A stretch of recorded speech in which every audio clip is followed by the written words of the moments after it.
நாட்டில் நல்லவங்க ஒருத்தர் 2 பேர் இருக்கிறதுனால தாங்க மழையே பெய்யுது அப்படின்னு சொல்கிறது உண்டு. நல்லார் ஒருவர் உளரேல் அவர் பொருட்டு எல்லாருக்கும் பெய்யும் மழை. சில சமயம் ரொம்ப பேர் திடீர்னு நல்லவங்களா ஆகிடுவாங்க போல இருக்கு. அதனால தான் விடாமல் பேய் மழையாக கொட்டி தீர்த்துடுது. எல்லாரும் நல்லவங்களாகிட்டா உலகமே தாங்காது போல இருக்க. அப்பப்போ ஒருத்தர் 2 பேர் நல்லவங்களாகணும். அப்போ தான் சீராக மழை பெய்யும். மாதத்துக்கு 3 பேர் நல்லவங்களானா மாதம் மும்மாரி பொழியும். இதெல்லாம் வேடிக்கை பேச்சு. இப்போ இதெல்லாம் ஒரு பக்கம் இருக்கட்டும். இப்போ விஷயத்துக்கு வருவோம். ஒரு கும்பலில் நல்லவன் யார் அப்படிங்கிறத எப்படி கண்டுபிடிக்கிறது? இதுக்கு ஒரு வேடிக்கை கதை உண்டு. என்னுடைய நண்பர் ஒருத்தருக்கு அவங்க பாட்டியம்மா சொன்ன கதையாக அது. அது என்ன கதைன்னா, ஒரு ஊரில் ஒரு சமயம் பலமான மழை பெய்ய ஆரம்பிச்சுட்டு தான். இடி மின்னல் ரொம்ப கடுமையாக இருந்திருக்குது. ஆரம்பித்த மழை வர வர கடுமையாக ஆகிட்டு இருக்குதே தவிர நிற்கிற பாடாக தெரியல. ஊர் ஜனங்கள்லாம் பார்த்தாங்க. இதுக்கு மேலேயும் வீட்டு உள்ளே இருந்தால் ஆபத்துங்கிறத புரிஞ்சுக்கிட்டாங்க. ஏன்னா வீடெல்லாம் இடிஞ்சி விழுந்துருமோங்கிற பயம். உடனே எல்லாரும் புறப்பட்டு ஊருக்கு பொதுவாக இருந்த ஒரு மண்டபத்தில் போய் தங்கிக்கிட்டாங்க. மின்னல் கடுமையாக இருந்தது. இடி எந்த நேரத்துலையும் விழலாம்ங்கிற நிலைமை. எப்போ விழலாம்னு பார்த்துக்கிட்டு இருக்குது. அந்த மண்டபத்தில் இருந்த ஜனங்கள் மனசுக்குள்ள ஒரு பயம். நம்ம கூட்டத்தில் யாராவது ஒரு கெட்டவன் பாவம் பண்ணவன் இருந்தால் கூட இடி இந்த மண்டபத்தில் விழுந்துரும். அது எல்லாருக்கும் ஆபத்து அப்படின்னு நினச்சாங்க. சரி, இதுக்கு என்ன பண்ணலாம் அப்படின்னு யோசனை பண்ணாங்க. அந்த கூட்டத்தில் ஒரு பெரியவர் இருந்தார். அவர் ஒரு யோசனை சொன்னார். இதை பாருங்க, அதுக்கு ஒரு வழி இருக்குது. அதோ எதிர்த்தாப்பில் கொஞ்சம் தூரத்தில் ஒரு உயரமாக மரம் ஒன்று இருக்குது பாருங்கள். பொதுவாக இடி சுலபமாக விழறது அது மாதிரி உயரமான மரத்தில் தான். நம்ம கூட்டத்தில் இருக்கிறவங்க எல்லாரும் ஒவ்வொருத்தராக போய் அந்த மரத்தை தொட்டு விட்டு திரும்பி வந்துடணும். நம்மள பாவம் பண்ணவன் யாரோ அவன் அந்த மரத்தை தொடுற சமயத்தில் இடி விழுந்துடும். அவன் மட்டும் போயிடுவான். மண்டபத்தில் இருக்கிற நாமெல்லாம் பொழைச்சிக்கலாம் அப்படின்னு ஐடியா கொடுத்தார் அந்த பெரியவர். இது நல்ல யோசனையாக பட்டது. எல்லாரும் ஒத்துக்கிட்டாங்க. ஒவ்வொருத்தராக போய் அந்த மரத்தை தொட்டு விட்டு திரும்பி வந்தாங்க. இடி எதுவும் விழலை. இன்னமும் பாவம் பண்ண ஆசாமி அதை போய் தொடலை போல இருக்கு அப்படின்னு நினச்சிக்கிட்டாங்க. ஒவ்வொருத்தராக போகிறாங்க. எல்லாரும் போய் தொட்டுவிட்டு வந்தாச்சு. இன்னும் ஒரே ஒரு ஆசாமி தான் பாக்கி. கடைசியாக இருந்த அந்த ஆள் பயந்துட்டான். இது வரைக்கும் இடி விழலைன்னா இப்போ என்ன அர்த்தம்? இப்போ நாம தான் பாக்கி, நாம தான் தப்பு பண்ண ஆள் போல இருக்கு அப்படின்னு நினச்சிட்டான். அதனால் துணிச்சலாக போய் தொடுறதுக்கு பயந்தான்.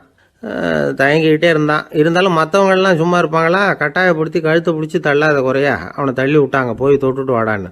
அவன் நடுங்கிக்கிட்டே போய் அந்த மரத்தை தொட்டான். அதே வினாடி ஒரு பயங்கரமான மின்னல் இடி விழுந்துட்டுது. எங்கே விழுந்தது தெரியுமா? அந்த ஆள் மேலே இல்லை, மண்டபத்தில் விழுந்தது. மண்டபத்தில் இருந்தவங்க பூரா காலி. அந்த ஒரு ஆள் மட்டும் பொழைச்சிக்கிட்டான். இந்த ஒரு ஆளை காப்பாற்றுறதுக்காக தான் இடி மண்டபத்தில் விழாமல் இருந்திருக்குது. இதுதான் கதை. அதனால் நல்லவங்க எப்படியும் தப்பிச்சுக்குவாங்க அப்படிங்கிறது ஒரு நீதி. ஒருத்தன் அப்படி தான் தெருவில் நடந்து போய்கிட்டு இருந்தான். ரொம்ப நல்லவன். எதிரில் ஒருத்தன் சைக்கிளில் வந்துக்கிட்டு இருந்தான். அதில் மோதி இவன் கீழே விழுந்துட்டான். சைக்கிள்காரன் உடனே இறங்கி இவனை தூக்கி விட்டான். இவன் எழுந்திரிச்சு அவனை முறைச்சி பார்த்தான். அப்படி பார்க்காதீங்க சார், நீங்கள் ரொம்ப புண்ணியம் பண்ணியிருக்கீங்க, அதுதான் இப்போ சைக்கிளில் மோதிக்கிட்டீங்க அப்படின்றான். என்ன அப்படி சொல்கிறேன் நான்? இவன் 10 நிமிஷத்துக்கு முன்னாடி நான் லாரி ஓட்டிகிட்டு வந்தேன், அப்போ நீங்கள் எதிரில் வந்திருந்தீங்கன்னா என்ன ஆயிருக்கும் அப்படின்னானா அவன். ஒரு பெரிய தத்துவ சிந்தனையாளர் இருந்தார், சுவாங் ட்சு அப்படின்னு பேர். அவருடைய மனைவி ஒரு நாள் திடீர்னு காலமாயிட்டாங்க. ஐயோ பாவம், அவர் ரொம்ப வருத்தப்படுவார், போய் ஆறுதலாக 4 வார்த்தை பேசிவிட்டு வரலாம் அப்படின்னு நினச்சிக்கிட்டு நிறைய பேர் அவரை தேடிட்டு வந்தாங்களாம். வந்தவங்களுக்கு ஆச்சரியம். ஏன்னா இவர் வருத்தப்பட்டுக்கிட்டு இருப்பார் அப்படின்னு தானே எதிர்பார்த்தாங்க. அப்படி இல்லை, தாளம் போட்டுக்கிட்டு உட்காந்துருக்கிறார். தாளத்துக்கு தகுந்த மாதிரி பாட்டு வேற பாடிக்கிட்டு இருக்கிறார். என்ன மனுஷன் இவர், கொஞ்சம் கூட கவலை இல்லாமல் இப்படி இருக்கிறாரு அப்படின்னு நினச்சாங்க. ஒருத்தர் துணிஞ்சு அவர்கிட்ட கேட்டுவிட்டார், என்னங்க இது இப்படி அப்படின்னு. அதுக்கு அவர் என்ன சொன்னார் தெரியுமா? இதை பாருங்க, என்னுடைய மனைவி பிறக்கிறதுக்கு முன்னாடி அவளுக்கு உயிரும் கிடையாது, உடலும் கிடையாது. அதுக்கு பிறகு தான் உயிர் வந்தது, உடல் வந்தது, அந்த உருவம் வந்தது. இப்போ என்ன ஆச்சு? அந்த உருவமும் உயிரும் போயிட்டுது, அவ்வளவுதானே. வந்தது போயிட்டுது. இளவேனில் காலம், இலையுதிர் காலம், பனிக்காலம், இப்படி பருவங்கள் மாறி மாறி வருது இல்லையா? அது மாதிரி பிறப்பும் இறப்பும் மாறி மாறி வருது. இது இயற்கை. இதுக்காக அழுதா அது எப்படி அப்படின்னாராம். ஞான தெளிவு அடைஞ்சவங்களுக்கு எல்லாமே சுகம்தான். திருவள்ளுவரும் அதை தான் சொல்கிறார். உறங்குவது போலும் சாக்காடு, உறங்கி விழிப்பது போலும் பிறப்பு. தூங்கிறதுக்கெல்லாம் நாம் வருத்தப்பட்டுக்கிட்ட இருக்கிறோமா? இன்றைக்கி தூங்க வேண்டியிருக்குதே, இன்னும் கொஞ்சம் நேரத்தில் நான் தூங்க வேண்டியிருக்கு அப்படின்னு சொல்லி யாராவது அழுதுகிட்டு இருப்பாங்களா? அதனால் இந்த உலக வாழ்க்கையினுடைய இயல்பை யதார்த்தத்தை நாம் தெளிவாக புரிஞ்சுக்கணும். அப்படி புரிஞ்சுக்கிட்டால் நாம் கவலை இல்லாமல் வாழ முடியும். ஒரு வயசான தாத்தா பாட்டி 60 வருஷத்துக்கு முன்னாடி அவங்களுக்கு கல்யாணம் ஆச்சு, ஒன்றாவே வாழ்ந்தாங்க, ஒன்றாவே இறந்து போனாங்க. இப்போ அவங்க 2 பேரும் சொர்க்கத்துக்கு போய் சேர்ந்தாங்க. அங்கே எல்லா வசதியும் இருந்தது. ஒரு பெரிய பங்களாவே இவங்களுக்கு ஒதுக்கி கொடுத்தாங்களாம். இதுக்கு எவ்வளவு வாடகைன்னு கேட்டார் தாத்தா. வாடகையெல்லாம் கிடையாது, இலவசம் அப்படின்னார் அங்கே இருந்தவர். அந்த வீட்டுக்கு பின்னாடி ஒரு பெரிய புல்வெளி இருந்தது. இதில் விளையாட ஏதாவது கட்டணம் உண்டான்னு கேட்டிருக்கார் தாத்தா. அதெல்லாம் ஒன்றும் கிடையாது, பணம்லாம் கட்ட வேண்டியதில்லை அப்படின்னார் அவர். பக்கத்தில் ஹோட்டல் மாதிரி ஒரு பெரிய கட்டடம், உள்ள சாப்பாட்டு மேஜைகள், அது மேலே விதவிதமான பலகாரங்கள். சாப்பாட்டுக்கெல்லாம் எவ்வளவு அப்படின்னு விசாரிச்சாராம் தாத்தா. அதுதான் சொன்னேனே, இங்கே எல்லாமே இலவசம்தான், எது வேணும்னாலும் சாப்பிட்லாம், எவ்வளவு வேணும்னாலும் சாப்பிட்லாம் அப்படின்னாராம். நீங்கள் சொல்கிறீங்க அப்படி, ஆனால் நான் சர்க்கரை சேர்த்துக்கக்கூடாது, உப்பு சேர்த்துக்கக்கூடாது, பாட்டி கையால் எப்பவும் பத்திய சாப்பாடு தான் அப்படின்னாராம் தாத்தா. இதை பாருங்கள், இங்கே உங்களுக்கு அந்த கவலையும் வேண்டியதில்லை. இங்கே நீங்கள் ஸ்வீட்டு சாப்பிட்லாம், காரம் சாப்பிட்லாம், உங்களுக்கு எந்த நோயும் வராது அப்படின்னாராம் அங்கே சொர்க்கத்தில் இருந்தவர். இதை கேட்ட உடனே அந்த தாத்தா பக்கத்தில் நின்ன பாட்டியை பார்த்து கத்தினாராம். அடி பாவி, எல்லாத்தையும் கெடுத்துட்டியே, நீ எனக்கு பத்திய சாப்பாடு போடாமல் கண்டதை திங்க விட்டுருந்தா 10 வருஷத்துக்கு முன்னாடியே நான் இங்கே சேர்ந்துருப்பேனே அப்படின்னாராம். ஒரு காட்டில் ஒரு முனிவர் இருந்தார். ஒரு நாள் அவரை தேடிட்டு 4 பேர் வந்தாங்க. சுவாமி, எங்களுக்கு ரொம்ப நாளாக ஒரு சந்தேகம்னாங்க. என்னன்னு கேட்டார். இந்த உலகத்தில் எவ்வளவோ காரியங்கள் நடக்குது, எது நியாயம் எது அநியாயம் அப்படின்னு புரிஞ்சிக்க முடியலன்னாங்க. அது யாராலையும் புரிஞ்சிக்க முடியாதுன்னார் முனிவர். வந்தவங்களுக்கு ஆச்சரியமாக போச்சு, ஒரு மாதிரியாக பார்த்தாங்க. இதை முனிவர் கவனிச்சார். சரி புறப்படுங்க என்னோடன்னார். எங்கன்னு கேட்டாங்க. இப்போ உங்கள் 4 பேரையும் ஒரு புஷ்பக விமானத்தில் அழைச்சிட்டு போகிறேன். இந்த உலகத்தில் சர்வசாதாரணமாக நடக்கக்கூடிய ஒரு காட்சியை உங்களுக்கு காட்ட போகிறேன். நீங்கள் பார்க்க போகிற அந்த காட்சி நியாயமா அநியாயமா அப்படிங்கிறத என்கிட்ட சொல்லணும். நீங்கள் சரியான பதில் சொன்னால் புஷ்பக விமானத்தில் தொடர்ந்து பிரயாணம் பண்ணலாம். தவறான பதில் சொன்னால் இந்த புஷ்பக விமானம் உங்களை கீழே தள்ளி விட்டுரும் அப்படின்னார். 4 பேருக்கும் பயந்தான். இருந்தாலும் முனிவர் கூப்பிடுறாரு அப்படின்னு சொல்லி புறப்பட்டாங்க. அவங்க எல்லாரும் புறப்பட்டு ஒரு காட்டு வழியாக போய்கிட்டு இருக்கிறாங்க புஷ்பக விமானத்தில். அங்கே நடக்கிற ஒரு காட்சியை காட்டுறார் முனிவர். அதோ அங்கே பாருங்கன்னார். அந்த விமானத்தில் இருந்தபடியே எல்லாரும் கீழே குனிஞ்சு பார்க்குறாங்க. அங்கே ஒரு தாய் புலி அப்போ தான் குட்டி போட்டிருக்கு. குட்டிகளை ஈன்ற உடனே பசிக்கு இறை தேடி அந்த பக்கமாக வருது. அதே நேரம் ஒரு தாய் மான், அதுவும் அப்போ தான் குட்டி போட்டிருக்கு. அதுவும் இதே மாதிரி குட்டிகளை ஈன்ற உடனே பசிக்கு இறை தேடி அந்த பக்கமாக வருது. இப்போ அந்த புலி அந்த மானை அடித்து போட்டுடுது. அதுவும் சாப்பிடுது, குட்டிகளுக்கும் கொடுக்குது. இப்போ அந்த புலிக்குட்டிகள் முகத்தில் மகிழ்ச்சி, தாயை இழந்த அந்த மான் குட்டிகள் முகத்தில் துக்கம். இப்போ அந்த முனிவர் 4 பேர்கிட்டையும் கேட்குறார், நீங்கள் இங்கே பார்த்தீங்களே, இதில் எது நியாயம் எது அநியாயம்? ஒவ்வொருத்தராக சொல்லுங்கள். உங்கள் பதில் சரியில்லைன்னா இந்த விமானம் உங்களை கீழே தள்ளி விட்டுரும், சொல்லுங்கள் பார்க்கலாம்னார். முதல்ல ஒருத்தன் சொன்னான், அந்த புலி செஞ்சது சரிதாங்க, அது பசிக்கு அதுதான் ஆகாரம், தன்னுடைய பசிக்கு தானே இறை தேடிக்கிட்டுது, அதில் என்ன தப்பு, அவ்வளவுதான், அதனால் புலி செஞ்சது நியாயம்தான் அப்படின்னா. அவ்வளவுதான், அந்த விமானம் அவனை அப்படியே கீழே தள்ளி விட்டுட்டுது. அதனால் அவன் கொடுத்த பதில் சரியில்லை அப்படிங்கிறது புரிஞ்சு போச்சு. இப்போ 2வது ஆள் சொன்னான், புலி செஞ்சது பாவம், அந்த தாய்மான் என்ன தப்பு பண்ணிச்சு, இப்போ அந்த குட்டிகளுக்கு யார் ஆதரவு, அதனால் புலி செஞ்சது அநியாயம் அப்படின்னா. அவ்வளவுதான், அவனையும் கீழே தள்ளி விட்டுடுது அந்த விமானம். இந்த பதிலும் சரியில்லை அப்படின்னு ஆயிட்டுது. இப்போ 3வது ஆள் வந்தான். முதல்ல 2 பேர் கீழே விழுந்ததை பார்த்துக்கிட்டு இருந்தான். அதனால் அவன் சொன்னான், ரெண்டுமே நியாயந்தாங்க, புலி இறை தேடினதும் இயற்கை, அதுக்கு மான் இறையானதும் இயற்கை, அதனால் இதில் ஒன்றும் தப்பு இல்லைன்னா. அவ்வளவுதான், அவனையும் அந்த விமானம் கீழே பிடிச்சி தள்ளி விட்டுது. இப்போ 4வது ஆள் வந்தான். முனிவர் கேட்டார், நீயாவது சொல்லுப்பா, இந்த செயலில் எது நியாயம்னார். அவன் தெளிவாக பதில் சொன்னான். அதாவது என்ன சொன்னான்னா, எனக்கு தெரியல அப்படின்னா. அவனை விமானம் கீழே தள்ளல, சௌரியமாக அழைச்சிட்டு போட்டுது. இவனும் பிரயாணம் சௌக்கியமாக பண்ணானான். ஆக இதுதான் சரியான பதிலுங்கிறத முனிவர் உணர்த்தினார். இந்த கதையிலிருந்து நாம் புரிஞ்சுக்க வேண்டியது என்னென்னா, இந்த உலகத்தில் எவ்வளவோ காரியங்கள் நடக்குது. அதெல்லாம் ஏன் அப்படி நடக்குதுங்கிறதுக்கு எப்பேற்பட்ட பண்டிதராலும் பதில் சொல்ல முடியாது. தெரியாததை தெரியாதுன்னு ஒத்துக்கிட்டா வாழ்க்கை பிரயாணம் சுகமாக இருக்கும். அதனால் தேவையில்லாத விஷயங்களை புரிஞ்சுக்கிறதுக்கு நேரத்தை செலவு பண்ணிகிட்டு இருக்கக்கூடாது. வாழ்க்கையை குழப்பிக்கக்கூடாது. வாழ்க்கைக்கு தேவையானது என்னவோ அதை மட்டும் புரிஞ்சுக்கிட்டா போதும். இந்த காலத்து ஆள் ஒருத்தன் ஒரு பெரியவரை தேடி வந்தான். ஐயா, ஒரு சந்தேகம்னா. என்ன உன்னுடைய சந்தேகம்னார். பகுத்தறிவுன்னா என்ன, விதின்னா என்ன அப்படின்னு கேட்டான். இதுக்கு அவர், இப்போ உன்னுடைய வலது காலை தூக்குன்னார். தூக்கினான். சரி, இப்போ உன்னுடைய வலது காலை கீழே இறக்காம உன்னுடைய இடது காலையும் தூக்குன்னார். தூக்கினான். பொத்துன்னு கீழே விழுந்துட்டான். பெரியவர் சொன்னார், உன்னால் ஒரு காலை தூக்க முடிஞ்சுது, அதுதான் பகுத்தறிவு. 2 கால்களையும் ஒரே சமயத்தில் தூக்குனா அடிபடும், அப்படிங்கிறது தான் விதி அப்படின்னு விளக்கம் கொடுத்தார். இவன் தன்னுடைய விதியை நொந்துக்கிட்டே இடுப்பை பிடிச்சிக்கிட்டு அங்கேருந்து நடந்து போயிட்டானான். ஒரு ஊரில் ஒரு பெரியவர் இருந்தார். ஒரு நாள் அவரை தேடி ஒருத்தர் வந்தார். ஐயா, நான் கடவுளை பரிபூர்ணமாக நம்புகிறேன் அப்படின்னார். சரி, அந்த நம்பிக்கை உனக்கு எப்படி வந்ததுன்னு கேட்டார் இவர். அவர் சொல்ல ஆரம்பித்தார். ஐயா, எனக்கு கல்யாணம் ஆகி 10 வருஷம் ஆச்சு. ஆனாலும் குழந்தை பாக்கியம் இல்லை.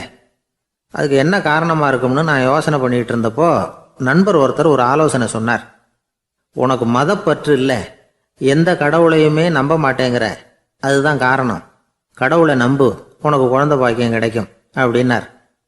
அவர் அப்படி சொன்னாரே தவிர எனக்கு சந்தேகம்தான். இருந்தாலும் அவர் சொன்னபடியும் நடந்து தான் பார்ப்போமே அப்படின்னு முடிவு பண்ணேன். கடவுளை நம்ப ஆரம்பித்தேன். அந்த வருஷமே அழகான ஆண் குழந்தை பிறந்தது. எல்லாம் இறைவன் அருள் அப்படின்னார். இவர் இப்படி சொன்னதை கேட்டதும் அந்த பெரியவர் சொன்னார், நீ சொல்கிறதெல்லாம் சரிதான். இருந்தாலும் இந்த காலத்தில் எந்த ஒரு காரியமாக இருந்தாலும் அதை சோதனை செஞ்சு பார்த்துட்டு தான் ஒரு முடிவுக்கு வந்து சேர முடியும். அறிவுபூர்வமான முடிவு அதுவாக தான் இருக்கும்.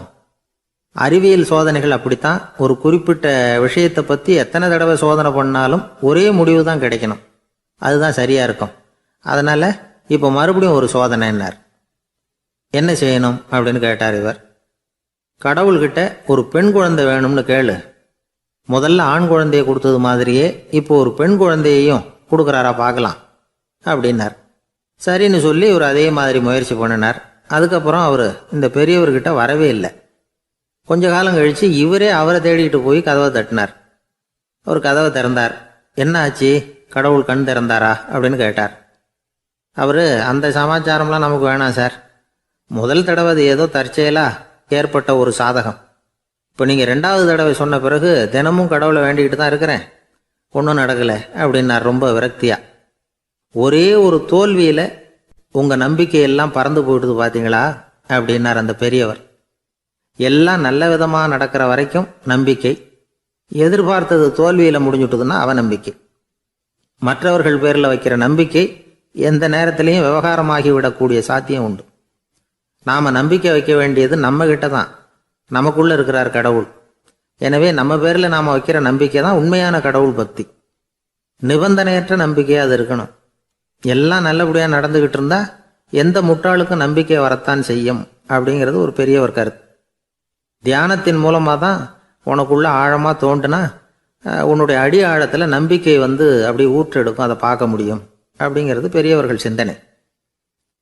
ஒரு குழந்தை அப்பாவை பார்த்து என்னப்பா பண்ணுறேன்னு கேட்டுதான். பிரார்த்தனை பண்ணிகிட்டு இருக்கிறேன்னாராம் அப்பா. பிரார்த்தனை பண்ணுனா என்ன கிடைக்கும் அப்படின்னு கேட்டுதான் குழந்தை. எல்லாம் கிடைக்கும் அப்படின்னாராம் அப்பா. நீ வச்சிருக்கிறிய பேனா அது கூட கிடைக்குமான்னு கேட்டுதான் குழந்தை. கிடைக்குமேன்னு இருக்கார். அப்படின்னா அந்த பேனாவை என்கிட்ட கொடுத்துரு, நீ பிரார்த்தனை பண்ணி வேற பேனா வாங்கிக்கோ அப்படின்னு தான் அந்த குழந்தை. ஒரு வயசான பாட்டியும் தாத்தாவும் ஒரு பூங்காவில் உட்காந்து பேசிக்கிட்டு இருக்கிறாங்க. அவங்களுக்கு கல்யாணம் ஆகி 53 வருஷம் ஆச்சு. பிள்ளைங்கள்லாம் படித்து பெரிய பெரிய வேலையில் இருக்கிறாங்க. பேரன் பேத்திகளும் நல்ல நிலைமையில் இருக்கிறாங்க. இந்த தாத்தாவும் பாட்டியும் சிரித்து பேசிக்கிட்டு இருந்ததை ஒரு பெரியவர் பார்த்தார். அவருக்கு ஆச்சரியமாக இருந்தது. இந்த வயசுலேயும் இவ்வளவு அந்யோன்யமாக இவங்க பேசிக்கிட்டு இருக்கிறாங்களே அப்படின்னு நினச்சார். சரி, நேரிலேயே கேட்டுருவோமே அப்படின்னு நினச்சிக்கிட்டு கிட்ட போனார். உங்கள் மன வாழ்க்கையின் வெற்றிக்கான ரகசியம் என்ன அப்படின்னு கேட்டார். இதை கேட்டதும் அந்த தாத்தா சிரிச்சுக்கிட்டே பாட்டியை பார்த்தாராம். அதுக்கப்புறம் சொன்னாராம், நான் இந்த அம்மாவை கல்யாணம் பண்ணிக்கிட்டதுக்கும் எங்களுடைய இல்வாழ்க்கை இவ்வளவு நாளாக பலம் குறையாமல் மகிழ்ச்சியாக இருக்கிறதுக்கும் காரணம் ஒன்று தான். அது என்ன காரணம்னா, எங்களுக்கு இடையில பொதுவாக நிறைய குறைகள் உண்டு, அதுதான் காரணம் அப்படின்னாராம். அவர் சொல்றது சரிதான் அப்படிங்கிறது மாதிரி அந்த பாட்டியும் அவரை நிமிர்ந்து பார்த்தாங்களாம். இந்த பெரியவர் மறுபடியும் அந்த பாட்டியை பார்த்து அதே கேள்வியை கேட்டிருக்கார். உங்களுடைய நீண்டகால மன வாழ்க்கைக்கு கிடைச்ச வெற்றி எதனாலேன்னு சொல்ல முடியுமா அப்படின்னு கேட்டாராம். அவங்களும் சிரிச்சுக்கிட்டே பதில் சொன்னாங்களாம். என்ன பதில் தெரியுமா? சில பேரை நாம குறிப்பிட்ட பண்புகளுக்காக நேசிக்கிறோம், வேற சிலரை நாம் அந்த பண்புகள் இல்லாத குறைகளுக்காகவே விரும்பி பழகிறோம் இல்லையா அப்படின்னு கேட்டுவிட்டு தலையை குனிஞ்சுக்கிட்டாங்களாம் அந்த பாட்டியம்மா. அவங்க அப்படி சொன்னதை கேட்டதும் இவருக்கு புதுசா ஞானம் பிறந்தது மாதிரி இருந்துதான். இதுதான் மனம் நிறைந்த மன வாழ்க்கை அப்படிங்கிறார் சுவாமி சின்மயானந்தர். பண்புகளை எப்படி நேசிக்க முடியுதோ அதே மாதிரி பண்புகள் இல்லாத குறைகளையும் நேசிக்க முடியும். மனசுதான் காரணம். ஒரு மேல்நாட்டு தம்பதி, அவங்களும் தாத்தா பாட்டி தான். அவங்க 2 பேரும் ஒரு பூங்காவில் உட்காந்து சிரிச்சு பேசிக்கிட்டு இருக்கிறாங்க. அதை ஒருத்தர் பார்த்தார். அவருக்கு ஆச்சரியம், இவ்வளவு காலம் ஆகி இந்த வயசுலயும் இப்படி அன்பா பேசிக்கிட்டு இருக்கிறாங்களே அப்படிங்கிற ஆச்சரியம். கிட்ட நெருங்கி போனாரு. கேட்டார், ஏன் தாத்தா உங்களுக்கு கல்யாணம் ஆகி எவ்வளவு வருஷம் ஆச்சுன்னார். 55 வருஷம் ஆச்சுன்னாராம் அவரு. இன்னமும் இவ்வளவு சந்தோஷமா இருக்கிறீங்களே, அதுக்கு என்ன காரணம்னு கேட்டிருக்கார். அதுக்கு என்ன காரணம்னா, இதுவரைக்கும் எங்களுக்குள்ள சண்டையே வந்ததில்லை அப்படின்னாராம். அது எப்படி முடியும்னு கேட்டிருக்கார் இவர் ஆச்சரியமா. அந்த தாத்தா சொல்ல ஆரம்பிச்சாராம், பாருப்பா, எங்களுக்கு கல்யாணம் ஆன புதுசுல நானும் என்னுடைய மனைவியும் ஒரு குதிரை மேலே ஏறி ஒரு காட்டு வழியா போய்கிட்டு இருந்தோம். கொஞ்ச தூரம் போனதும் அந்த குதிரை எடக்கு பண்ணிச்சு. நான் உடனே கீழே இறங்கி அந்த குதிரையை பார்த்து, இது உனக்கு முதல் தடவை அப்படின்னு மிரட்டெல்லாம் சொல்லிவிட்டு ஏறி உக்காந்தேன். மறுபடியும் போனோம். கொஞ்சம் தூரம் குதிரை நல்லபடியாக நடந்து போச்சு. மறுபடியும் எடக்கு பண்ண ஆரம்பிச்சுட்டுது. நான் கீழே இறங்கினேன். கையில் இருந்த சாட்டையால் ஓங்கி ஒரு அடி கொடுத்தேன். இது உனக்கு 2வது தடவை அப்படின்னு சொல்லிவிட்டு ஏறி உக்காந்தேன். மறுபடியும் குதிரை கொஞ்சம் தூரம் நல்ல விதமாக நடந்து போச்சு. அப்புறமும் எடக்கு பண்ண ஆரம்பிச்சுட்டுது. அந்த சமயத்தில் ஒரு ஆற்று பாலத்தை கடந்து போய்கிட்டு இருக்கிறோம். நான் கீழே இறங்கினேன். என்னுடைய மனைவியையும் கீழே இறங்க சொன்னேன். அந்த குதிரையை பிடிச்சி அப்படியே ஆற்றுல தள்ளி விட்டுட்டேன். தள்ளி விட்டுட்டு, இது உனக்கு கடைசி தடவை அப்படின்னு சொன்னேன். அதை பார்த்ததும் என் மனைவி பதறி போயிட்டாங்க. போய், ஐயோ பாவம், என்ன இப்படி பண்ணிவிட்டீங்க, உங்களுக்கு மனசில் கொஞ்சம் கூட இறக்கமே இல்லையா அப்படின்னாங்க. நான் மெதுவாக இவங்க பக்கம் திரும்பி, இது உனக்கு முதல் தடவை அப்படின்னேன். அவ்வளவுதான். அன்னையிலேருந்து இன்னைய வரைக்கும் ஒரு நாள் கூட எங்களுக்குள்ள சண்டையே வந்ததில்லை அப்படின்னு விளக்கம் கொடுத்தார் அந்த தாத்தா. கடற்கரை ஓரமா ஒரு பெரியவர் கையால மணலை கீறிக்கிட்டே உட்காந்துருக்கிறார். என்னத்தையும் தேடிட்டு இருக்கிறது மாதிரி தெரிஞ்சது.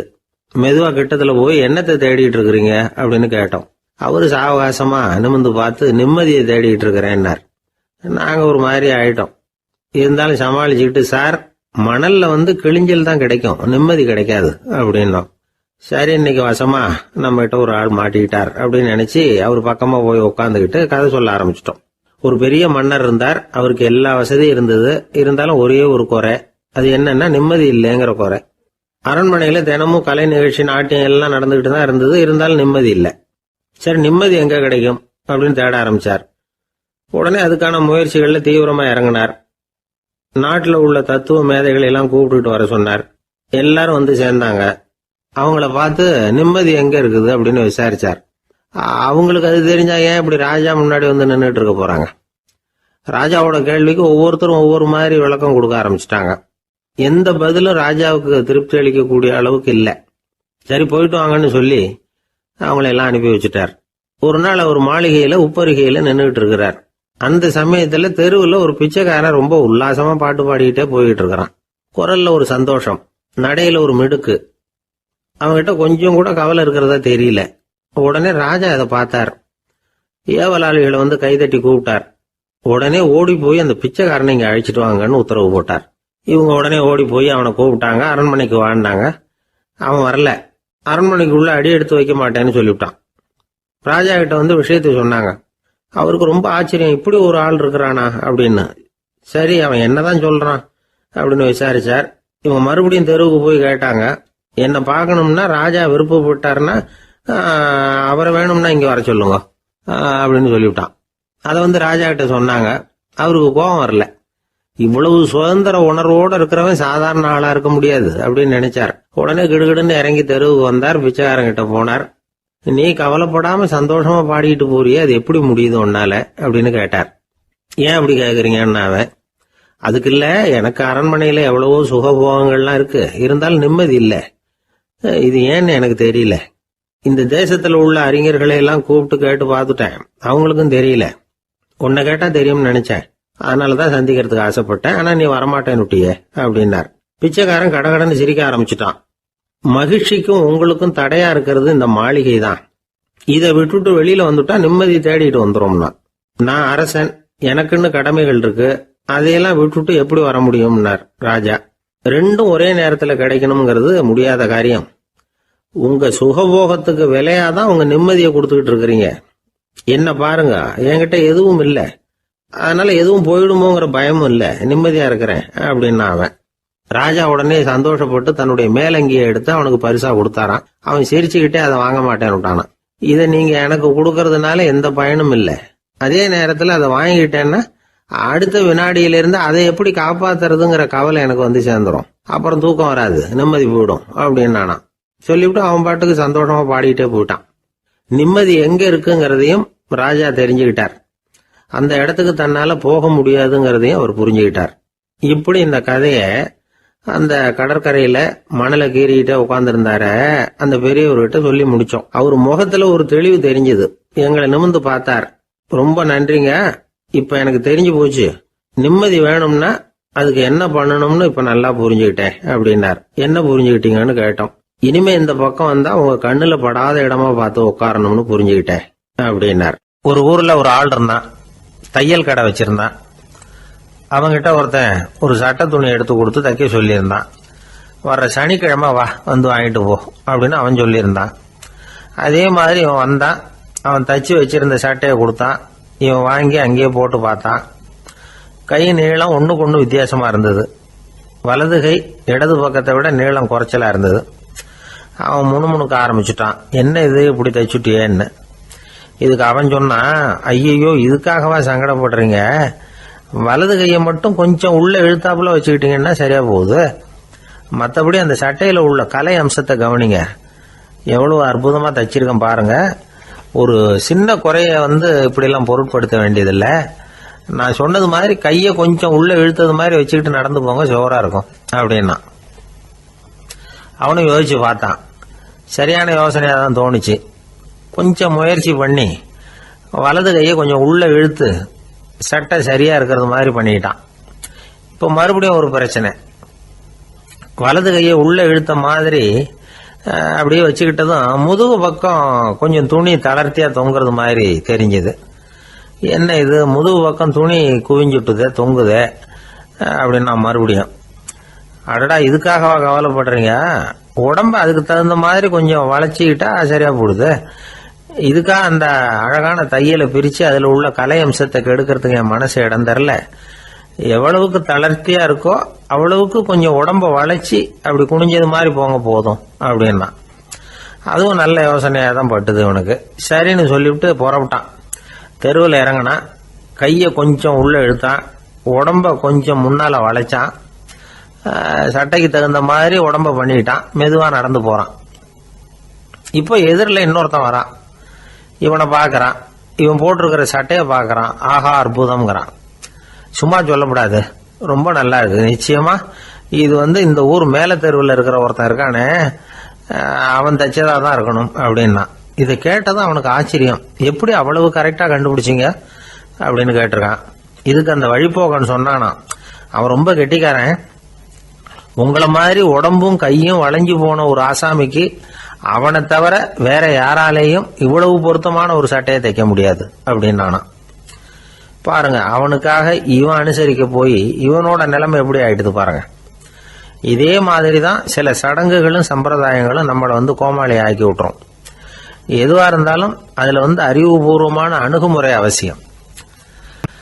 ஒரு நர்ஸ் அவசரமா ஓடி டாக்டர் கிட்ட சொல்லிச்சான், டாக்டர் ஒரு தப்பு நடந்து போச்சு, 10ஆம் நம்பர் பெட்ல இருக்கிற பேஷண்ட்டுக்கு காலில் ஆபரேஷன் பண்றதுக்கு பதிலாக கையில் ஆபரேஷன் பண்ணி விட்டீங்க, கை ஆபரேஷன் பண்ணிக்க வேண்டிய ஆள் 7ஆம் நம்பர் பெட்ல இருக்கார் அப்படின்னு தான். அதுக்கு இவர் பதட்டப்படாம சொன்னாராம், பரவாயில்ல, இவரை தூக்கி 7ஆம் நம்பர் பெட்ல போட்டுரு அப்படின்னாராம். தான் மட்டும் வாழ்ந்தா போதும் அப்படின்னு நினைக்கிறவங்க உண்டு. தானும் வாழணும், அடுத்தவங்களும் வாழணும் அப்படின்னு நினைக்கிறவங்களும் உண்டு. முதல்ல சொன்ன வகையை சேர்ந்த மனிதர்கள் எப்படி தெரியுமா? எப்படியாவது தான் மட்டும் வாழ்ந்தால் போதுங்கிற நினைப்பு தான் எப்பவும் அவங்களுக்கு இருக்கும்.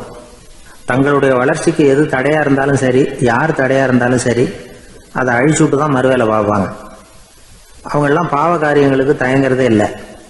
அப்படிப்பட்ட வாழ்க்கை அவங்களுக்கே இடைஞ்சல அமைஞ்சு விடுறது உண்டு. அதை விளக்கறதுக்கு ஒரு கதையும் உண்டு. ஒரு ஊர்ல அப்படிப்பட்ட ஆள் ஒருத்தன் இருந்திருக்கான். நிறைய பாவங்களை செஞ்சவன். அதன் காரணமா நரகப்படுகொழியில விழுந்துட்டான். நரகப்படுகொழிங்கிறது ஒரு பெரிய கிணறு மாதிரி. ஏற்கனவே பாவம் செஞ்சவங்க நிறைய பேர் அதில் விழுந்து கிடக்குறாங்க. உள்ள ஏகப்பட்ட சத்தம், எல்லாம் இந்த பாவாத்மாக்கள் போடுற சத்தம். இப்போ விழுந்தானே, இவனும் சத்தம் போட்டான்.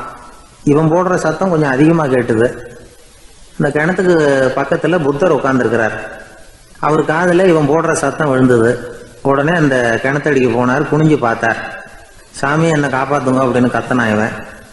புத்தர் அவனை கொஞ்சம் கவனிச்சு பார்த்தார். மனித சமுதாயத்துக்கு அவன் என்னென்ன கெடுதல் பண்ணியிருக்கிறாங்கிற விவரமெல்லாம் அவர் மனக்கண்ணில் தெரிஞ்சது. அவருக்கு எல்லாம் புரிஞ்சு போச்சு. இருந்தாலும் அவனை காப்பாத்துறதுக்கு ஏதாவது வழி உண்டா அப்படின்னு யோசிச்சார். அவன் தன்னுடைய வாழ்நாளில் ஏதாவது நல்லது செஞ்சிருக்கானா அப்படின்னு பார்த்தார். ஒரே ஒரு சமயம் அவன் தன்னுடைய காலடியில மிதிபட இருந்த சிலந்தியை மிதிக்காமல் தாண்டி போயிருக்கிறான். இந்த ஒரு காரியத்துக்காக அவனை கரையேற்ற முடியுமா அப்படின்னு நினைச்சார். அவ்வளவுதான். உடனே அவர் கையில ஒரு சிலந்தி வந்து உட்காந்துதான். அதுகிட்ட இருந்து நூல் இழை வெளிவர ஆரம்பிச்சது. அந்த நூல் இழை கிணற்று ஆழம் வரைக்கும் அப்படியே நீண்டுகிட்டே போச்சான். புத்தர் பார்த்தார். இந்த நூலை பிடிச்சிக்கிட்டு மேலே ஏறி வா அப்படின்னார். என்னங்க சொல்றீங்க, இந்த சிலந்தி நூல் என்ன தாங்குமான்னு கத்தனான். எல்லாம் தாங்கும், அதை பிடிச்சிக்கிட்டு ஏறி வா அப்படின்னார். சந்தேகத்தோடவே அவன் அந்த நூல் இழைய பிடிச்சி இழுத்து பார்த்தா ரொம்ப வலுவா இருந்தது. அவனுக்கு ஆச்சரியம். அதை பிடிச்சிக்கிட்டே மெதுவாக மேலே ஏறி வர ஆரம்பிச்சிட்டான். பாதி தூரம் ஏறி வந்திருப்பான். அப்போ அவன் காலுக்கு கீழே ஏதோ சத்தம். என்னன்னு குனிஞ்சு பார்க்கறான். கீழே கிடந்தவங்க சில பேரும் அந்த நூலை பிடிச்சி மேலே வந்துக்கிட்டு இருக்கிறாங்க. இவனுக்கு கோபம் வந்துட்டுது. தன்னுடைய இடுப்புல வச்சிருந்த கத்தியை எடுத்து தன்னுடைய காலுக்கு கீழே நூல் இழையை அப்படியே வெட்டி விட்டுட்டான். இனிமே நாம மட்டும்தான் மேலே ஏறி வந்துடணும் அப்படின்னு நினைச்சுக்கிட்டான். ஆனா நடந்தது என்ன தெரியுமா? மொத்த நூல் இழையும் அப்படியே அருந்து கீழே விழுந்துட்டுது. அவனும் பொத்துன்னு கீழே விழுந்துட்டான். மறுபடியும் கத்த ஆரம்பிச்சுட்டான். ஏற்கனவே அவன் செஞ்சிருந்த ஒரு சிறு கருணை அந்த நூல் இழைக்கு உறுதியை கொடுத்தது. இப்போ அவன் செஞ்ச பாவம் அந்த நூல் இழைய வலுவிழக்க செஞ்சுட்டுது. அடுத்தவங்களும் வாழணுங்கிற எண்ணம் அவனுக்கு இருந்திருந்தா இப்போ அவனும் கரையேறி வந்திருப்பான், மற்றவங்களும் சௌக்கியமா வந்து சேர்ந்திருப்பாங்க.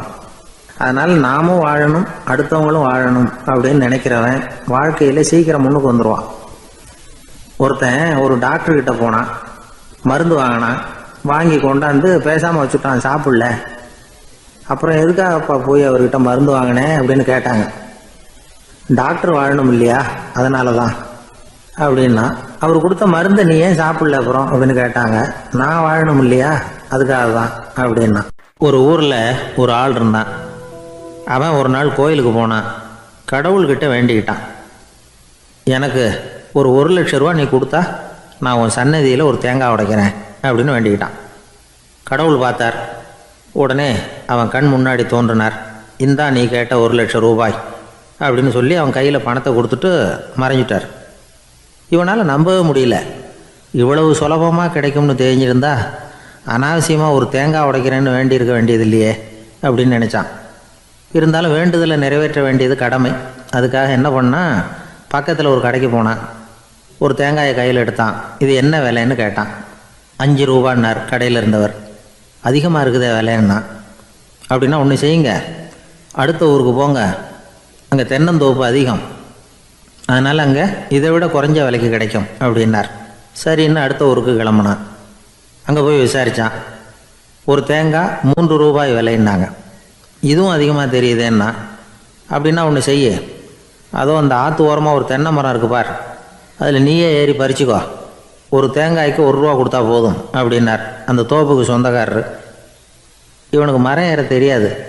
இருந்தாலும் ஆசை யாரை விட்டுது, விலை சல்லிசாக இருக்குதே. ஆற்று ஓரம் போனால் தட்டு தடுமாறி அந்த மரத்தில் ஏறினா அந்த தென்னை மரம் வளைஞ்சி ஆற்று பக்கம் போய் அப்புறம் நிமிர்ந்து இருந்தது. அதாவது மரத்தின் உச்சி சரியாக ஆற்றுக்கு நடுவில் இருந்தது. ஆற்றுல வெள்ளம் கரைபுரண்டு ஓடிக்கிட்டு இருக்கு. இவன் கடவுள் கொடுத்த 1,00,000 ரூபாயை மடியில் வச்சு இறுக்கி கட்டிக்கிட்டான். உச்சிக்கு போய் காய் பறிக்கிற சமயத்தில் காற்று மழையும் பலமாக கலந்து அடிக்க ஆரம்பிச்சுட்டுது. கால் வழுக்கி விட்டுட்டுது. இவன் சடார்னு ஒரு தென்னை மட்டையை பிடிச்சிக்கிட்டு தொங்க ஆரம்பிச்சிட்டான். கீழே பயங்கரமான வெள்ளம். மடியில் 1,00,000 ரூபா பணம். என்ன செய்கிறதுன்னு தவிக்கிறான். இந்த சமயம் கரையில் ஒரு யானை பாகன் யானையை குளிப்பாட்டிக்கிட்டு இருக்கிறான். அது அவன் கண்ணில் பட்டுது. ஐயா ஒரு உதவின்னு கத்துனான். அவன் என்ன செய்யணும்னு கேட்டான். உன் யானையை மெதுவாக இங்கே அழைச்சிட்டு வா, எனக்கு நேராக கீழே நிறுத்து, என் காலை பிடிச்சி மெதுவாக கீழே இறக்கி விட்டுரு, என் மடியில் இருக்கிற பணத்தில் உனக்கு 10,000 ரூபா தரேன் அப்படின்னா. அவன் பார்த்தான். காலை கையை பிடிச்சா கூட எவனும் இந்த காலத்தில் 10 ரூபாய்க்கு மேலே தரமாட்டேங்கிறான். இவன் காலை பிடிச்சா 10,000 தர்றேங்கிறான் அப்படின்னு யோசனை பண்ணான். உடனே யானையை கொண்டுட்டு போனான். அவனுக்கு நேராக கீழே நிறுத்தினான். அவன் காலை பிடிச்சான். அவ்வளவுதான். அந்த நேரம் பார்த்து யானை மெதுவாக நடந்து அப்பால் போட்டுது. இப்போ யானை பாகன் அவன் காலை கெட்டியாக பிடிச்சிக்கிட்டு தூங்குறான். பரிதாபமாக மேலே பார்க்குறான். அவன் மட்டையை பிடிச்சிக்கிட்டு தூங்குறான்.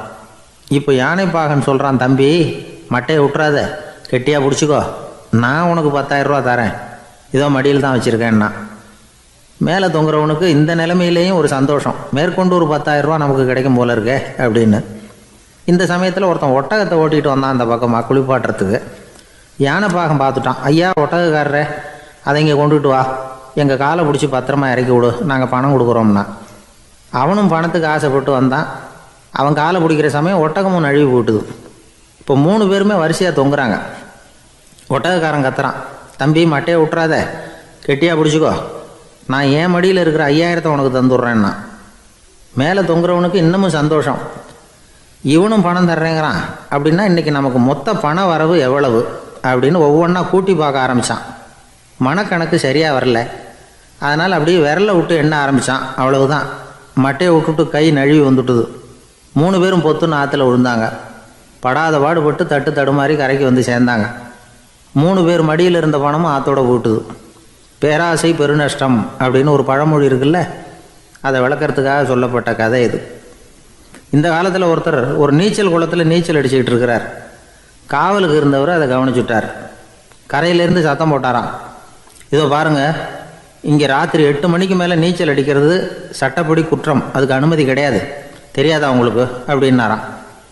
இதுக்கு அவர், ஐயையோ நான் நீச்சல் அடிக்க வந்தவன் இல்லைங்க, சும்மா சுற்றி பார்க்க வந்தவன், தடுமாறி குளத்தில் விழுந்துட்டேன், நீச்சல் தெரியாது, அதனால் தத்தளிச்சுக்கிட்டு இருக்கிறேன் அப்படின்னு கத்துனாராம்.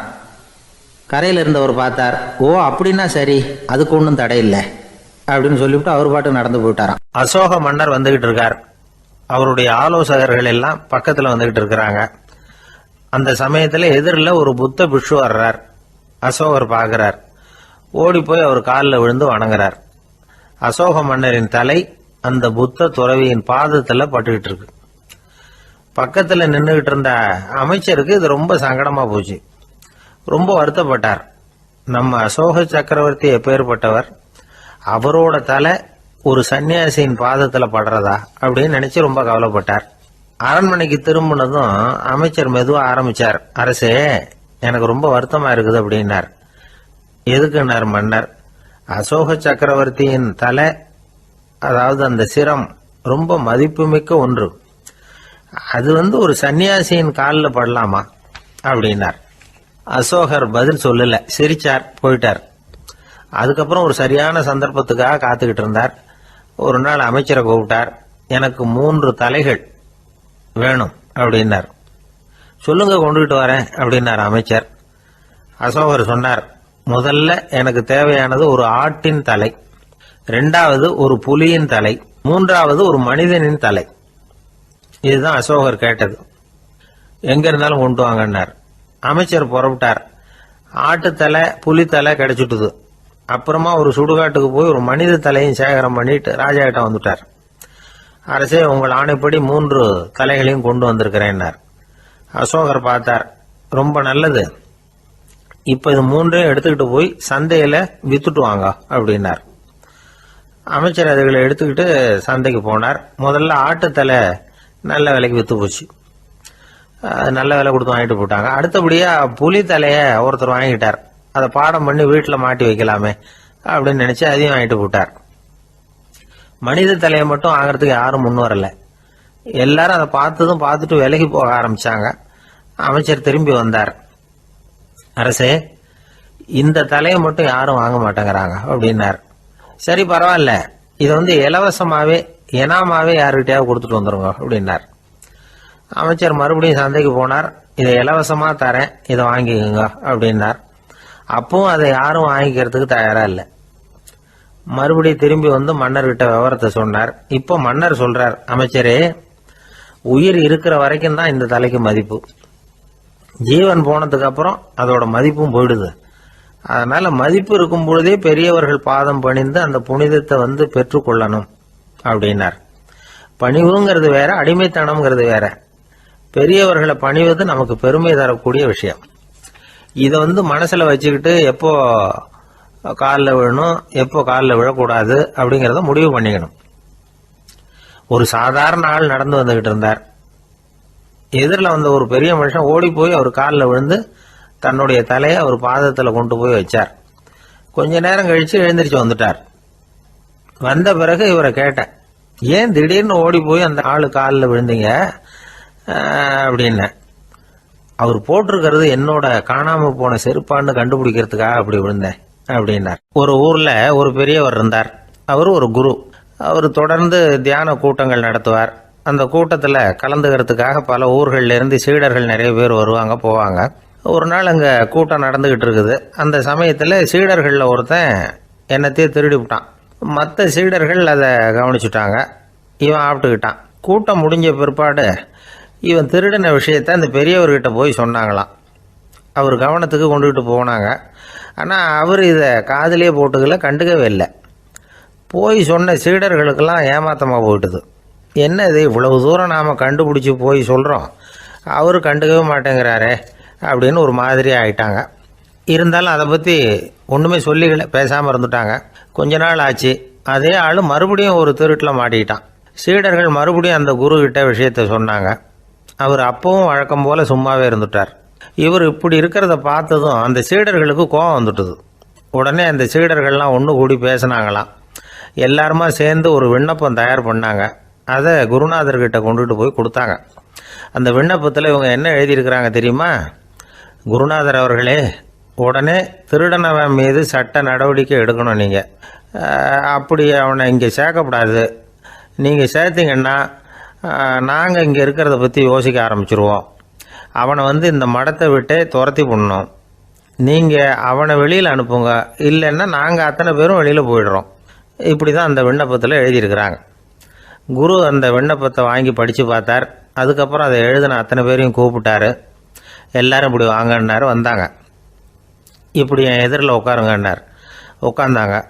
அப்புறம் சொன்னார், இதை பாருப்பா, நீங்கள் எல்லாரும் புத்திசாலிகள். உங்களுக்கு எது நல்லது எது கெட்டதுங்கிறது நல்லா தெரியும். நீங்கள் மேற்கொண்டு ஏதாவது படிக்கணும்னு நினச்சா வேறு எங்கே வேணும்னாலும் போகலாம். அதுக்கு நான் தடை சொல்ல மாட்டேன். ஆனால் உங்களால் குற்றம் சாட்டப்பட்ட அவன் இருக்கானே, அவன் எப்படின்னா அவனுக்கு எது நல்லது எது கெட்டதுங்கிறதெல்லாம் தெரியாது. அதனால தான் திருடுறான். நீங்கள் சொல்கிறது மாதிரி அவனை அடித்து துரத்தி விடுறோம்னு வச்சுக்கோங்க, அவனுக்கு எப்படி நல்லது கெட்டது தெரியும்? அவனுக்கு அதை யார் சொல்லி கொடுக்கறது? அதனால் இங்கேயே இருக்கட்டும், அதுதான் சரி. இதுக்காக நீங்கள் எல்லாரும் என்னை விட்டுட்டு போனாலும் சரி, அவனை நான் விரட்ட மாட்டேன் அப்படின்னு விட்டாரான். இவ்வளவையும் திருடனை அந்த சீடன் கேட்டுக்கிட்டே இருந்திருக்கான். அவன் கண்களில் கண்ணீர். அப்படியே எழுந்திரிச்சு வந்தான். குரு காலில் விழுந்தான். அவன் கண்ணீரில் அவனது தீமை கழுவப்பட்டது அப்படிம்பாங்க. அதாவது சீடர்களுக்கு அந்த குருவோட பெருமை அப்போ தான் புரிஞ்சுதான். ஒரு நல்ல ஆசிரியர் இருக்காருன்னு வச்சுங்க, நல்லா படிக்கிற பையனுக்கு தான் பாடம் சொல்லி கொடுப்பேன்னா அது என்ன பெரிய விஷயமா? மோசமாக படிக்கிறவனையும் மாற்றி காட்டுறேங்கிறது தான் பெருமை. இந்த காலத்து குரு ஒருத்தர் ஒரு ஆசிரமம் வச்சு நடத்திட்டு வந்தார். நிறைய பேர் தினம் வருவாங்க போவாங்க. ஒரு நாள் ஒருத்தன் வந்தான். அந்த குரு முன்னாடி போய் நின்னான். ஐயா, என்ன உங்கள் சீடனாக ஏற்றுக்கணும்னா. அந்த குரு நிமிர்ந்து பார்த்தார். உன்னுடைய நோக்கம் என்னன்னு கேட்டார். ஐயா, உங்ககிட்ட கொஞ்ச நாள் இருந்தேன்னா நல்ல பழக்க வழக்கங்களை கற்றுக்கலாம். அதுக்கப்புறம் வெளியில் போய் ஒரு நல்ல தொழில் தொடங்கி வாழ்க்கையில் முன்னுக்கு வரணுங்கிறது தான் என்னோட நோக்கம் அப்படின்னா. நீ சொல்கிறது சரி, ஆனால் உன்னால் இங்கே நல்ல பழக்க வழக்கங்களை கற்றுக்க முடியலேன்னு வச்சுக்கோ, அப்போ என்ன பண்ணுவேன் அப்படின்னு கேட்டார் அவர். அப்படி ஆச்சுன்னா என்ன, உங்களை மாதிரியே ஒரு ஆசிரமம் ஆரம்பித்து அதுக்கு குருவாக இருந்துட்டு போகிறேன் அப்படின்னு நானும். ஒருத்தன் வேகமாக ஓடி வந்தான். ஏப்பா அப்படி தலை தெறிக்க ஓடி வர்றேன்னு கேட்டேன். பின்னாடி துரத்திக்கிட்டு வருது சார் அப்படின்னா. ஏதாவது நாய் துரத்திக்கிட்டு வருது போல இருக்கு அப்படின்னு நினச்சி அவனுக்கு பின்னாடி பார்க்குறேன். கண்ணுக்கு எட்டின தூரம் வரைக்கும் எதுவுமே தெரியல. ஏன்பா எதுவும் ஒன்றை துரத்துறது மாதிரி தெரியலையேன்னு. நல்லா பாருங்கள் சார் அப்படின்னா. பார்த்துட்டு தான் சொல்கிறேன் என்ன. இதோ பாருங்கள் சார், இதுதான் என்னை துரத்துது அப்படின்னு அவன் காட்டுறான். அவன் சுட்டி காட்டின இடத்துல பார்த்தா அங்கே அவனுடைய நிழல் தான் தெரியுது. என்னப்பா சொல்கிற அப்படின்னு சொல்லி அவனை சந்தேகமாக பார்த்தேன். அதுக்கப்புறம் தான் அவன் விவரமாக பேசினான். சார், எனக்கு என் நிழலை கண்டா பிடிக்கிறதில்ல. எப்போ பார்த்தாலும் இது என்னையே பின்தொடர்ந்து வந்துக்கிட்டு இருக்குது. இதை என்னால் சகிக்கவே முடியல. இதை என்கிட்டேருந்து பிரிக்கிறதுக்கு எவ்வளவோ முயற்சிகள்லாம் பண்ணி பார்த்துட்டேன், முடியலன்னா. அப்படி என்னென்ன முயற்சிகள் பண்ணினேன் அப்படின்னு கேட்டேன். அவன் என்னென்ன செஞ்சாங்கிறத விவரமாக சொன்னான். அவன் என்ன பண்ணியிருக்கிறான், ஒரு பெரிய குழியை தோண்டி அதில் தன்னுடைய நிழலை புதைச்சிருவோம் அப்படின்னு முடிவு பண்ணிட்டு மண்வெட்டி எடுத்துக்கிட்டு தோட்டத்து பக்கம் போயிருக்கான். ஆழமாக ஒரு குழியை தோண்டியிருக்கான். குனிஞ்சு பார்க்குறான். அந்த குழிக்குள்ளே தன்னுடைய நிழல் தெரியுது. ஆஹா, இதுதான் சமயம், நிழல் இப்போ குழிக்குள்ளே இருக்குது, மண்ணை போட்டு மூடி விடலாம் அப்படின்னு நினச்சிக்கிட்டு கொஞ்சம் மண்ணை அள்ளி போட்டான். பார்த்தா இப்போ அந்த நிழல் அந்த மண்ணுக்கு மேலே வந்து நிற்கிது. இது ஏதுடா வம்பா போச்சு அப்படின்னு அவசரமாக மண்ணை வாரி போட்டு மூடி பார்க்குறான். குழி பூராவும் மூடி விட்டு பார்க்குறான். மறுபடியும் நிழல் மேலே வந்து உட்காந்துக்கிட்டு இருக்குது. சரி, இதை குழியில் புதைக்க முடியாது அப்படின்னு முடிவு பண்ணிட்டு இதை இங்கேயே இப்படியே விட்டுட்டு ஒரே ஓட்டமாக ஓடி போடுவோம் அப்படின்னு நினச்சி எடுத்தான் ஓட்டம். அது காலை நேரம். இவன் மேற்க நோக்கி ஓடிக்கிட்டு இருக்கிறான். ஓடி ஓடி பார்க்குறான், நிழல் இவனை விட வேகமாக இவனுக்கு முன்னாடி ஓடிக்கிட்டு இருக்கு. சரி, திரும்பி ஓடி பார்ப்போம் அப்படின்னு நினச்சிக்கிட்டு அப்படியே சடார்னு திரும்பி ஓட ஆரம்பித்தான். பார்த்தான், அப்பாடா நிழலை காணலை. கொஞ்சம் தூரம் ஓடி ஒரு இடத்துல நின்று அப்படியே சாவகாசமாக திரும்பி பார்க்குறான். பின்னாடி நின்றுக்கிட்டு இருக்குது நிழல். இப்படி ஓடி வந்து தான் இங்கே நம்ம முன்னாடி நின்று தன்னுடைய அவஸ்தையை சொல்லிகிட்டு இருக்கிறான். இந்த நிழலை துரத்துறது அல்லது வெட்டி விடுறது, இதுக்கு ஏதாவது வழி இருக்கா சொல்லுங்கள் சார் அப்படிங்கிறான். நமக்கு ஒன்றும் புரியல. அந்த நேரம் பார்த்து ஒரு பெரியவர் வந்தார். அவர்கிட்ட யோசனை கேட்டோம், என்ன செய்யலாம்னு. அவர் சொன்னார், இந்த பாருப்பா, நீ அங்கேயும் எங்கேயும் ஓடாத, அப்படியே கீழே படுத்துக்கொண்டார். அது நல்ல உச்சி வேலை. அவன் அப்படியே கீழே படுத்துக்கிட்டான். இப்போ அப்படி இப்படின்னு திரும்பி பார்க்குறான், நிழலை காணலை. அவன் இப்போ தான் நிம்மதியாக இருந்தான். இப்போ அந்த பெரியவர் சொன்னார், எல்லா மனிதர்களுமே இப்படி தான் ஓடிக்கிட்டு இருக்கிறாங்க. நான் எனது அப்படிங்கிற ஆணவம் தான் அவங்கள துரத்திக்கிட்டு இருக்கு. அதை விட்டுட்டு ஓடணும்னு நினச்சாலும் அது முன்னாடி வந்து நிற்கிது. பரம்பொருளை நோக்கி ஓடுறப்போ இந்த ஆணவம் பின்னாடி வந்துவிடுது. பரிபூர்ண சரணாகதிங்கிற நிலையில் அது முழுசுமாக மறைஞ்சு விடுது. தன்னை உணர்கிற வேலை அது. அந்த நேரம் மனிதனுக்கு விடுதலை உணர்வு ஏற்படுகிற நேரம் அது. அப்படிப்பட்ட சுதந்திர மனிதர்களாக எல்லாரும் மாறி போயிட்டாங்கன்னா இந்த உலகமே இன்பமயம் அப்படின்னு ஒரு விளக்கம் கொடுத்தார் பெரியவர். நம்மால் ஒருத்தர் வேகமாக ஓடி வந்துக்கிட்டு இருந்தான். ஏன்டா அப்படி ஓடி வர்ற அப்படின்னு கேட்டார் எதிரில் வந்தவர். ஆசை துரத்துது, அதுதான் ஓடி வர்றேன்னா. உனக்கு என்ன ஆசைன்னு கேட்டார். எனக்கு ஒன்றும் ஆசை இல்லைங்க, என்னை எப்படியாவது பிடிச்சுடணும்னு போலீஸ்காரங்களுக்கு ஆசை. அந்த ஆசை இப்போ என்னை துரத்தி பின்னாடி வந்துக்கிட்டு இருக்குது. அதுதான் தப்பிச்சு வந்துக்கிட்டு இருக்கிறேன். குறுக்க நிற்காதீங்க சார், வழியை விடுங்க அப்படின்னு சொல்லிவிட்டு வேகமாக ஓடி மறைஞ்சான். ஜப்பானில் உள்ள ஒரு புத்த விகாரை. அங்கே ஒரு வயசான பௌத்த குரு தங்கியிருக்கிறார். ஒரு நாள் ராத்திரி கடுமையான குளிர். அவரால் தாங்க முடியல. பார்த்தார், மரத்தில் செஞ்ச புத்த சிற்பங்கள் அங்கே நிறைய இருந்தது. அதில் ஒன்றை எடுத்து அதுக்கு தீ மூட்டி அந்த நெருப்பில் குளிர் காஞ்சிக்கிட்டு இருக்கிறார். மர சிற்பம் தீ வச்சதும் படபடன்னு வெடிக்க ஆரம்பிச்சுட்டுது. அந்த சத்தத்தை கேட்டதும் அந்த புத்த விகாரையின் குருக்கள் வெளியில் ஓடி வந்தார். இவர் ஆனந்தமாக குளிர் காஞ்சிக்கிட்டு இருக்கிறார். அவரால் பொறுத்துக்க முடியல. தெருவில் தெரிஞ்சுக்கிட்டு இருந்த அந்த பெரியவரை இங்கே தங்க அனுமதித்ததே அவர் தான். இவர் இப்படி பண்ணுறாரேன்னு நினச்சிக்கிட்டே அவரை கோபமாக பார்த்தார். ஏன் இப்படி கோபமாக பார்க்குறீங்க, இப்படி வந்து உட்காருங்க அப்படிங்கிறாரு இவர். அவருக்கு இன்னமும் கோபம் வந்துட்டுது. எங்கள் கடவுளை எரிச்சுட்டீங்களே அப்படின்னு சத்தம் போட்டாராம்.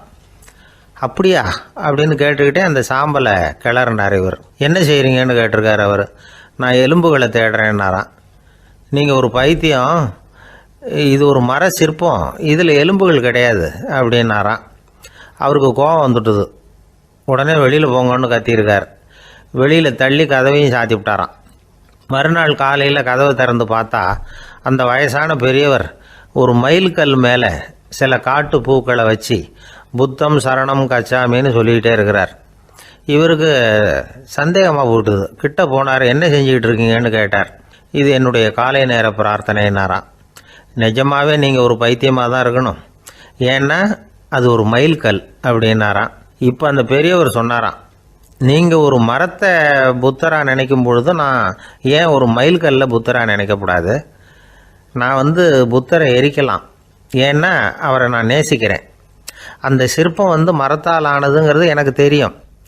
நான் ஒரு மைல்கல்லை தொழலாம், ஏன்னா அது எனது பூக்களை தாங்குது. நான் இந்த மைல்கல்லுக்குள்ளே மறைஞ்சிருக்கிற புத்தரை பார்க்குறேன். யாராவது ஒரு சிற்பி இதை சிலையாக்கினாதான் நீங்கள் புத்தரை பார்க்க முடியும். அன்னைக்கு ரொம்ப குளிராக இருந்தது. நான் எனக்குள்ளே இருக்கிற புத்தரையும் பாதுகாக்கணும். உள்ளே இருக்கிற புத்தரை காப்பாற்றுறதுக்காக வெளியில் உள்ள புத்தரை எரிக்கலாம், அதில் ஒன்றும் தப்பு இல்லை. அது அவருடைய போதனையிலேயே இருக்குது. உனக்குள் ஜோதியாக இரு அப்படிங்கிறது அவருடைய போதனை. என்னுடைய புத்தர் குளிரில் நடுங்கிட்டு இருந்தார். அந்த மர சிற்பங்கள் வெயில் மழையில் உணர்ச்சி இல்லாமல் இருந்தது, அதனால் அப்படி பண்ணினேன். ஆனால் நீங்கள் என்ன பண்ணீங்க? நான் ஒரு மர புத்தரை எரிச்சதுக்காக உயிருள்ள புத்தரை வெளியில் தள்ளி கதவை சாத்தினீங்க அப்படின்னாராம் அந்த பெரியவர். உண்மையான பக்திங்கிறது இதுதான். அதாவது உனக்குள் ஜோதியாக இரு அப்படின்னு புத்தர் சொன்னார் இல்லையா, அது மாதிரி தனக்குள் ஜோதியாக இருக்கிற இந்த காலத்து ஆசாமிகள் நிறைய பேர் உண்டு. எப்பவும் போதையிலேயே இருக்கிறவங்க. ஒரு நாள் நடு ராத்திரி ஒரு மது கடையில் ஒரு ஆள் அங்குள்ள சிப்பந்திகள் கிட்ட கேட்டுக்கிட்டு இருக்கிறான். மறுபடியும் இந்த கடை எப்போ திறப்பாங்கன்னு கேட்டானா. நாளைக்கு காலையில் 8 மணிக்கு திறப்பாங்க அப்படின்னு நானும் அங்கே இருந்த ஆள். அவன் திருப்பி திருப்பி அதையே கேட்டுக்கிட்டு இருக்கான். இவனுக்கு பதில் சொல்லி சொல்லி அழுத்து போச்சு. அதான் சொல்கிறேன் ஐயா, நாளைக்கு காலையில் வா அப்படின்னாங்களாம். அதுக்கு இவன், நான் வர்றதுக்காக கேட்கலையா, நேத்திக்கு வந்தவன் உள்ளேயே மாட்டிக்கிட்டேன், வெளியில் போகிறதுக்காக கேட்டேன் அப்படின்னு நானும். ஒரு ஏரி ஓரமாக 2 பசங்க நடந்து போய்கிட்டு இருக்கிறாங்க. அதில் ஒருத்தன் பணக்கார வீட்டு பையன், இன்னொருத்தன் ஏழை. இவங்க 2 பேரும் போய்கிட்டு இருக்கிறாங்க. வழியில் ஒரு இடத்துல ஒரு ஜோடி செருப்பு இவங்க கண்ணில் படுது. ஒரு விவசாயி அந்த செருப்பை அங்கே விட்டுட்டு பக்கத்தில் இருந்த ஏரியில் கை காலை கழுவிட்டு இருக்கிறார். உடனே அந்த பணக்கார பையனுக்கு ஒரு ஐடியா. அவன் சொன்னானா, டேய், இப்போ ஒரு வேடிக்கை செய்யலாம்.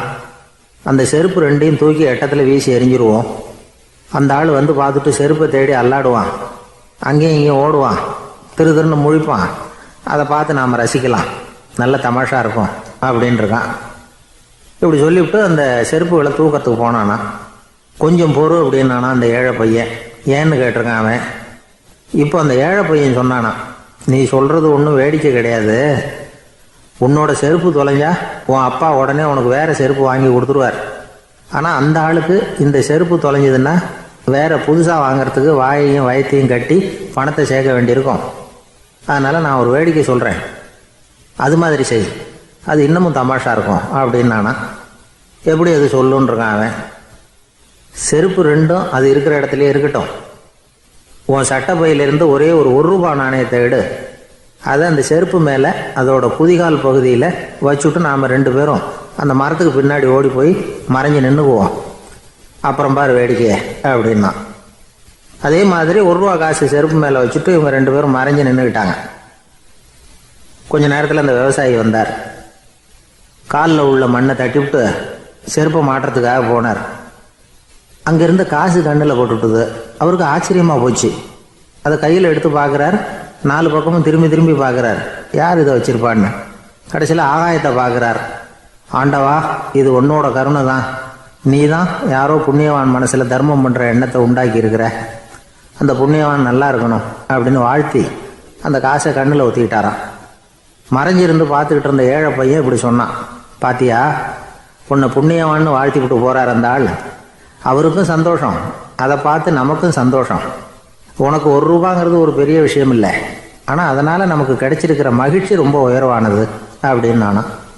வேடிக்கையும் கிண்டலும் இது மாதிரி அடுத்தவங்களுக்கு இடைஞ்சலாக இல்லாமல் இருக்கணும் அப்படிங்கிறார் கலைவாணர். ஆனால் பாருங்கள், அவருக்கே இடைஞ்சலாக வர்ற விஷயங்களை கூட அவர் வேடிக்கையாக தான் எடுத்துக்கிட்டாராம். ஒரு தடவை ஒருத்தர் கலைவாணர்கிட்ட வந்து, ஐயா என் குழந்தை செத்து போச்சு அப்படின்னு சொல்லி அழுதாராம். உடனே இவர் அவருக்கு 100 ரூபா பணத்தை கொடுத்து, இந்தாங்க அடக்கம் செய்யுங்க அப்படின்னு சொல்லி அனுப்பி வச்சாராம். 1 வருஷம் கழிச்சு மறுபடியும் அதே ஆள் வந்திருக்கார்.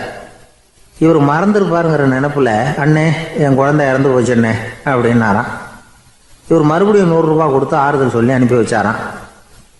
7-8 மாசம் கழிச்சு மறுபடியும் அதே ஆள் வந்திருக்கார். அவர் வாயை திறக்கிறதுக்கு முன்னாடியே இவர் 100 ரூபாய் அவர் கையில வச்சு, போன 2 தடவை தான் குழந்தை செத்து போச்சு, இந்த தடவையாவது அதை சாகாம காப்பாத்தி விடு அப்படின்னு சொல்லி அனுப்பி வச்சாராம். அதுக்கப்புறம் அந்த ஆள் வர்றதே இல்லையா. எனக்கு தெரிஞ்ச ஒருத்தர் இருக்கார். அவர் ஒரு பெரிய காவல்துறை அதிகாரி, ரொம்ப கண்டிப்பானவர். அவரை கண்டாவே எல்லாரும் பயப்படுவாங்க. அப்படிப்பட்டவர் வீட்டுக்கு போனால் அப்படியே அடியோட மாறிடுவார். அங்கே போய் பார்த்தீங்கன்னா குழந்தைகளோட குழந்தையா அவர் விளையாடிக்கிட்டு இருப்பார். அலுவலக சமயத்தில் பார்த்தீங்கன்னா குதிரை முதுகில் அவர் உட்காந்துருப்பார். வீட்டில் பார்த்தீங்கன்னா அவர் முதுகில் குழந்தை உட்காந்துருக்கும். அவர் குதிரை மாதிரி போயிட்டு இருப்பார். இது எப்படிங்க முடியுது உங்களால் அப்படின்னு கேட்டாங்க. அது ஒன்றும் இல்லை, இங்கே வீட்டுக்கு வந்த உடனே என்னோட மனசை தனியாக எடுத்து வச்சிருவேன் அப்படின்னார். அது என்னங்க உங்கள் சட்டப்பயிலியாக இருக்குது மனசு, அது தனியாக எடுத்து வைக்கிறதுக்கு அப்படின்னு கேட்டாங்க. அப்படி இல்லைங்க, இது ஒரு பயிற்சி, மனப்பயிற்சி, அவ்வளவுதான் அப்படின்னார். இப்படி சமயம் பார்த்து மனசை தனியாக வச்சுவிட தெரிஞ்சவங்க வாழ்க்கையில் எப்பவும் உற்சாகமாக இருப்பாங்க அப்படிங்கிறது பெரியவங்க கருத்து. ஒரு டாக்டர் ஆஸ்பத்திரியில் இருக்கிற வரைக்கும் டாக்டராக இருக்கலாம். அவர் மனைவிகிட்டையும் அவர் டாக்டராக இருக்க வேண்டிய அவசியம் இல்லை. ஒரு வக்கீல் வந்து கோர்ட்டில் இருக்கிற வரைக்கும் வக்கீலாக இருக்கலாம். வீட்டுக்கு வந்ததுக்கு அப்புறமும் வக்கீலாக இருக்க வேண்டிய அவசியம் கிடையாது. வீட்டில் வந்து குழந்தைகள்கிட்ட விளையாடும் பொழுதும் அதுகள்கிட்ட ஃபீஸு கேட்டுக்கிட்டு இருக்கக்கூடாது. நாம் எப்படி இருக்கணும்னு பெரியவங்க சொல்கிறாங்கன்னா, மனசோட சேரக்கூடாதான். அப்படி சேராமல் வாழ்க்கையை கவனிக்கணுமா. மனசை அப்படியே தனியாக எடுத்து பக்கத்தில் வச்சுடணும். அப்படின்னா அதை அப்படியே தூக்கி எறிஞ்சுடு அப்படின்னு அர்த்தம் இல்லை. ஏன்னா மனசுங்கிறது நமக்கு உபயோகப்படக்கூடிய ஒன்று தான். எப்போ எப்போ அது தேவையோ அப்பப்போ எடுத்து உபயோகப்படுத்திக்கணும். தேவைப்படுறப்போ எடுத்து கண்ணாடியை மாட்டிக்கிறோம்ல, படிக்கும் பொழுது கண்ணாடி தேவைப்படுது, எடுத்து மாட்டிக்கிறோம் இல்லையா. அது மாதிரி கணக்கு போடுறதுக்கு மனசு தேவை. கடைக்கு போய் ஒரு பொருள் வாங்குகிறோம், காசு கொடுக்குறோம், மீதி சில்லறை சரியாக இருக்கா அப்படின்னு எண்ணி பார்த்து வாங்க வேண்டியிருக்கு. அந்த சமயத்தில் மனசை எடுத்து தனியாக வச்சுட்டேன் அப்படின்னு சொல்லிட்டு இருக்கக்கூடாது. பரீட்சைக்கு படிக்க வேண்டியிருக்குது, படித்ததையெல்லாம் அப்படியே நினைவில் வச்சுக்க வேண்டியிருக்கு. அந்த சமயத்தில் மனசை தூக்கி எறிஞ்சுட்டேன் சார் அப்படின்னு சொல்லிட்டு இருக்கக்கூடாது. அப்படி சொன்னால் பரீட்சை நம்மளை தூக்கி எறிஞ்சிடும். அதனால் தேவைப்படுறப்போ மனசை உபயோகப்படுத்தணும், தேவையில்லாதப்போ அதை தனியாக ஓய்வு எடுத்துக்க விட்டுடணும். இப்படி நாம் பழக்கப்படுத்திக்கிட்டா வாழ்க்கைங்கிறது நமக்கு புதுசாக தெரியுமா. மனசுக்கும் ஒரு சக்தி கிடைக்கும். எந்திரங்களுக்கு ஓய்வு கொடுக்குற மாதிரி மனசுக்கும் ஓய்வு கொடுக்கணும், இல்லைன்னா அது களைச்சி போயிடும். குழந்தைகள் மனசை சுமந்துக்கிட்டு இருக்கிறது இல்லை. இது முதியவர்கள் குழந்தைகள்